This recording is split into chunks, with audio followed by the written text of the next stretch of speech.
আকাশ আর রিয়া একে অপরকে ছাড়া যেন বাঁচতেই পারত না।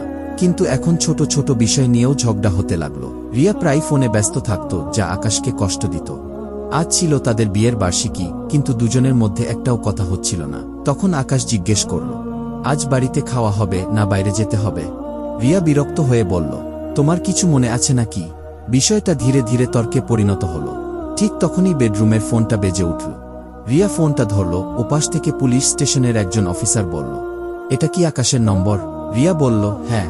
পুলিশ জানাল, একটি অ্যাক্সিডেন্ট হয়েছে, মৃত্যু হয়েছে, শনাক্ত করতে আসতে হবে।